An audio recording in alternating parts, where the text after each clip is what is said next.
প্রিয় বগুড়ার ভাইরা, আজকের এই মাহফিলে গ্যাদারিং এত বড় একটা মাহফিল, এটা আমরা জানি 5 আগস্টের আগে এটা এতটা সহজে বাস্তবায়ন করা সম্ভব ছিল না। আমার কলিজার টুকরা ছাত্র জনতার মাধ্যমে এই দেশটাকে আমরা দ্বিতীয়বার আবার স্বাধীন করেছি। আমি স্পষ্ট ভাষায় বলতে চাই, মুসলমান ঘরের সন্তান আমরা আগ বাড়িয়ে কাউকে মারতে চাই না, তবে কেউ যদি আমাদেরকে আগ বাড়িয়ে আঘাত করতে চায় আমরা চুল পরিমাণ বরদাস্ত করতে পারি না। শহীদ আবু সাঈদ তার স্পষ্ট প্রমাণ। শহীদ আবু সাঈদ কাউকে গুলি করতে চায় নাই, তাকে নির্বিচারে নির্মমভাবে গুলি করে শহীদ করা হয়েছে। যুবক ভাইরা, ঠিক কিনা বলে? আমি সবাইকে এখান থেকে শিক্ষা বলতে চাই, আমাদের পাশের দেশ ভারত হচ্ছে আমাদের দেশের সবচেয়ে বড় শত্রু দেশ। যুবক ভাইরা আমার, এখানে এমপি সাহেবরা আছেন, এখানে মান্যগণ্য ওসি ডিসি এসপি অনেকেই থাকতে পারেন। আমাদেরকে স্পষ্ট ভাষায় আমাদের কথা বলতে হবে। আমরা ভারতের সঙ্গে কোনো দাঙ্গা চাই না, কোনো মারামারি চাই না, কোনো বিভেদ চাই না, কোনো রকম কোনো দাঙ্গা আমরা চাই না। তবে ভারত যদি ভাবে যে এখানে বউ আছে, স্বামীও আছে, আমরা সবাই মিলে একটা প্যাচাল লাগাই দিব, দাঙ্গা লাগাই দিয়ে আবার ক্ষমতার মসনদ দখল করব, এটা আবার আগামীতে কষ্টের কালেও সম্ভব হবে না। ঠিক কিনা বলে? আমি একটা কথা বলতে বড় লজ্জা পাচ্ছি, বাট আমাকে বলতে হবে। ভারতের যে সাংবাদিক গুলো আছে, এদিকে সাংবাদিক আমার কম মনে হয়, হকার বেশি মনে হয় আমার। একটা আছে দেখবেন, বাংলাদেশ আর থাকবে না, এর কথা শুনলে মনে হয় হিজড়ার কথা বলছে। যুবক ভাইরা আমার, আর একে দেখলে আমার মনে হয় যে এটা সাংবাদিক হওয়া বাদে আমাদের ঢাকার গুলিস্তানে আন্ডারপ্যান্ট বিক্রি করলে বেশি মানাবে। বগুড়ার ভাই, আমরা মুসলমান ঘরের সন্তান, দাঙ্গা চাই না তাই চুপ থাকি, নয় এই সমস্ত দালাল মিডিয়ার সাংবাদিকদেরকে সাইজ করতে মুসলমানদের 5 মিনিটও দরকার হবে না। যুবক ভাইরা, তারা ভাবছে যে ডক্টর ইউনূস সাহেব তো অনেক ভদ্র মানুষ, সভ্য মানুষ, কিন্তু তারা বাঙালিকে এখনো চিনতে পারে নাই। তাদেরকে মাথায় রাখতে হবে, পানিকে দেখে যতই ঠান্ডা মনে হোক, পানিকে যতই সতেজ মনে হোক না কেন, বাট পানির স্রোত যখন একবার শুরু হয়ে যায়, পানির তর্জন, গর্জন আর স্রোত এতটা ভয়ঙ্কর ও শক্তিশালী হয়, আকাশ সমান পাহাড়কেও পানির স্রোত ভেঙে চুরে চূর্ণ বিচূর্ণ করতে পারে।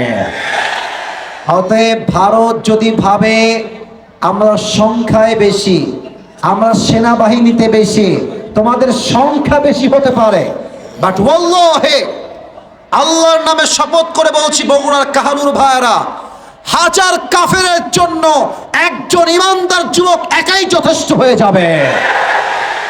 অতএব আমরা দাঙ্গা চাই না, আমরা চাই সম্প্রীতি, আমরা চাই মিলেমিশে থাকতে, আমরা চাই দাঙ্গাবিহীন থাকতে।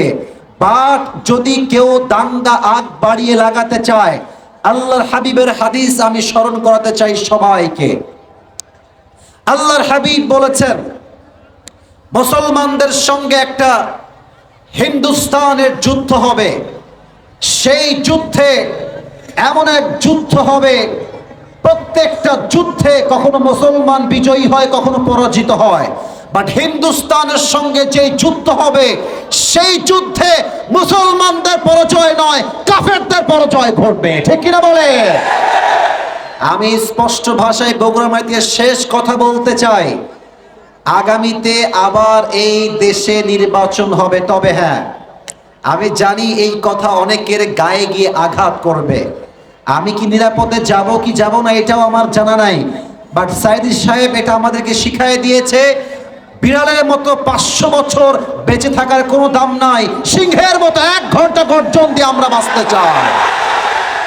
উনি প্রমাণ করেছেন 15 বছর দীর্ঘ লম্বা সময় তিনি জালেমের পাঠশালায় কাঠগড়ায় বন্দী থেকেছেন, জেল খেটেছেন, বাট জীবন দিয়েছেন, শহীদ হয়েছেন, বাতিলের সামনে মাথার গড়ে। বগুড়ার ভাইরা আমার, আমরা এখান থেকে স্পষ্ট ভাষায় বলতে চাই, আমরা আগামীতে বাংলাদেশের নারী নেতৃত্ব আর দেখতে চাই না।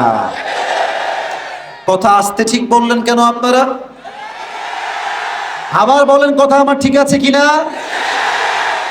শুধু যে পুরুষ চাই তা কিন্তু না। আবারও বলছি, শুধু যে পুরুষ চাই তা কিন্তু না।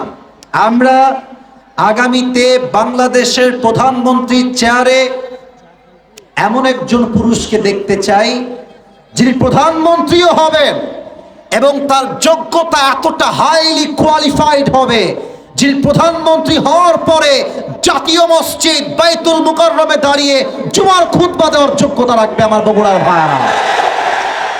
এটার জন্য কাকে ভোট দেওয়া লাগবে, কাকে দেওয়া লাগবে না, the decision is totally yours. এবার আগামীতে দেশ করব আমরা এই কোরআন দিয়ে আল্লাহর জমিনে আল্লাহর রাজ কায়েম হবে বগুড়ার ভাইরা।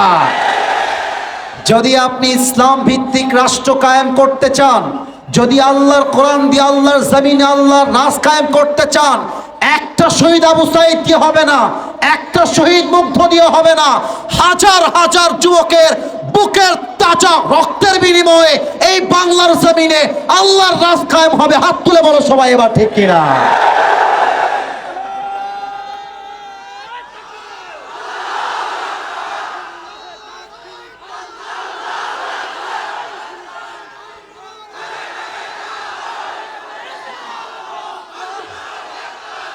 আল্লাহ তাআলা এই স্লোগানকে কবুল করুন। সকলে দিল খুলে পড়া আমিন।